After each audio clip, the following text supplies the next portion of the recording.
This administrative state has been the gatekeeper of information, deciding who gets to know what, both here, at home, and abroad.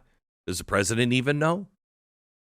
So when Trump and Musk come knocking at the door, trying to peek behind the curtain, the reaction is swift and fierce.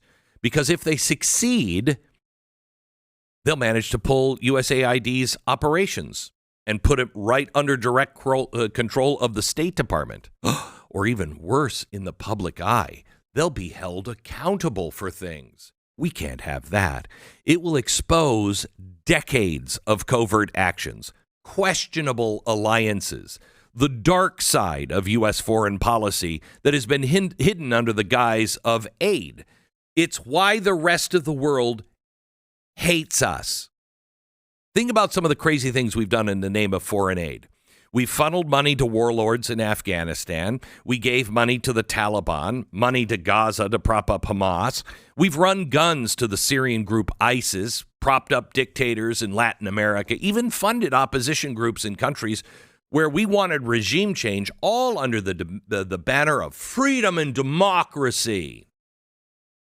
Again, this is why everybody hates the American government. Her people see our influence as good and benevolent. And sometimes I think we are. Other times, America's anything but. So in exchange for our tax dollars, we've asked countries to change their laws, to accept abortion in places where the people are morally outraged. We promote transgenderism in their schools. We tell them that this is the enlightened way to go, otherwise they lose their aid. We force them to open their markets to multinational corporations that sometimes don't have their best interest at heart. And we conduct military operations on their soil. You will do it our way. And yet you don't know anything about it. Most Americans have no idea because it's all wrapped up in the nice, shiny package of humanitarian assistance. So here's what happens if Doge succeeds.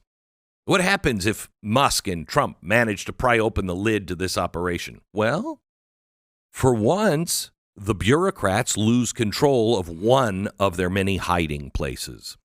The intelligence community loses one of its more useful tools.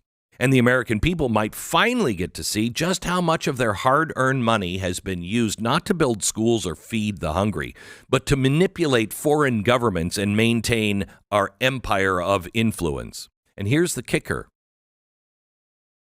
This isn't about just the past. It is about the future. Because if Musk and Trump can break through this wall, it sets a precedent. It says no part of the government is beyond scrutiny of our elected officials. And that terrifies people who've been running the show. So what do we take away? One, pay attention. Stories like these are not bureaucratic squabbles. This is the battle front.